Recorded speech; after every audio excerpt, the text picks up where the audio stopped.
এই শালা চুদ না চুদ জামাই, কিভাবে কাঁদছে তোর শাশুড়িটা? আমি কোনোদিনও ভাবতেও পারিনি জামাই মেয়ে শাশুড়ির ঘরে ঢুকে শাশুড়িকে জড়িয়ে ধরবে। তাই তোকে আমি জামাই ষষ্ঠী করতেই ডাকতাম না, ও বারোশো থাকে। বাবা তুমি শুধু একবার হুকুম দাও, দেখো আমি মাটি তলায় পুঁতে দেবো কোনি। কি সর্বনাশ, তাই না করলে বলো দেখিনি জামাই হয়ে। হবে শালা জামাই, তোকে তো মেয়ে দিয়েছি বে। হ্যাঁ, আমার শাশুড়ির ঘরে ঢোকা কি দরকার ছিল বে তোরা? বাবা আমি বুঝতে পারিনি, কারেন্ট চলে গেল বলে। খবরদার শালা হারামি, তোর ওই অপবিত্র মুখে আমাকে বাবা বলে ডাকবি না।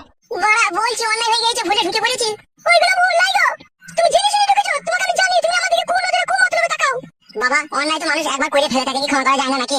তুমি চরম অন্যায় করেছো, তুমি যে অন্যায় করেছো এই অন্যায় ক্ষমা নাই তো তোমার। বুকাচোদা, শাশুড়ি মারলি না বে তুই? শাশুড়ি মায়ের মতো হয়ে যাবে, তুই তার ঘরে কি করে ঢুকলি বে শালা? বলছি তো বাবা বানালে, কারেন্ট ছিল না, ওরা অন্ধকার এখন চলে গেলাম, আমার ঘর মনে করে ওই ঘরে ঢুকে পড়লাম। শালা 5 বছর বিয়ে হয়েছে তোর, তুই তোর নিজের ঘর কোনটা তোর শাশুড়ির ঘর কোনটা তুই চিনি না লাগে? ওই রকমই বাবা,